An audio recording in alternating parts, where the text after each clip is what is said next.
So give the fangirling there and blowing the kisses, but it's extraordinary, this whole situation where we're interviewing celebrities now in the age of Zoom. I did Dolly Parton this week as well, and you'll catch that chat later in the year on Good Morning Britain, and it actually feels quite intimate, even though, of course, you're distanced.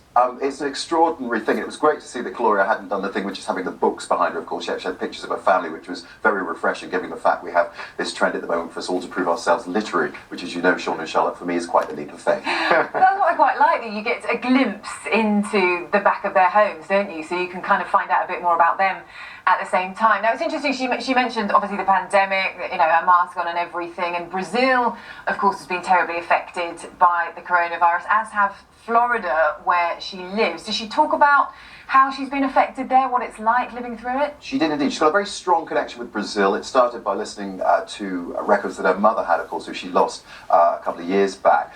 So a passion for that country, and of course, as you say, Charlotte, she's very much in the front line, albeit in her own compound called Star Island in Miami, but nevertheless at the front of the engine as far as the virus is concerned, and here's what Gloria had to say about it. I think yesterday we had our peak deaths still.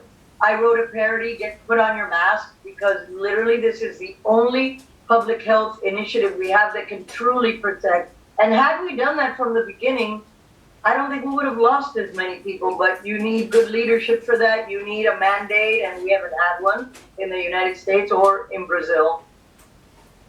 Richard, you talked about the current difficulties in the theatre industry, didn't you? That's right. She's got a great passion, clearly, for the theatre, and especially here in Britain, because the last time I met her, as I said, was at the debut of On Your Feet at London's The Coliseum, and of course, as we know, the theatre and the arts are not so much on their feet at the moment, is on their knees. She's hoping that her music will resume next year. In the meantime, here's what she had to say.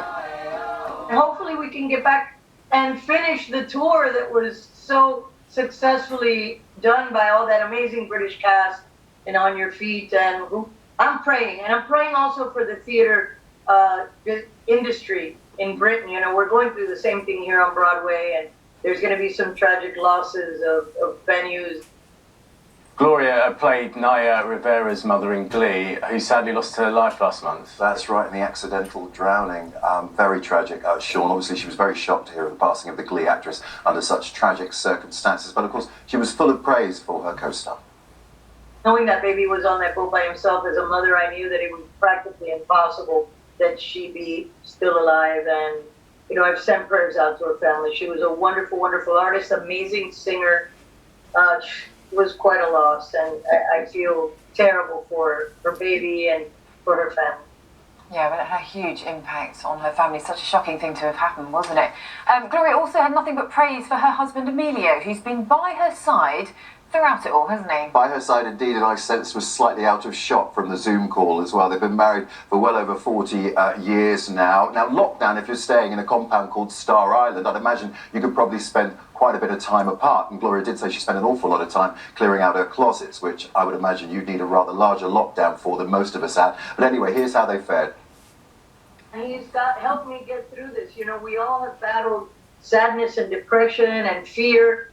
Our difficulties have only made us get tighter and closer, and I feel blessed to have him.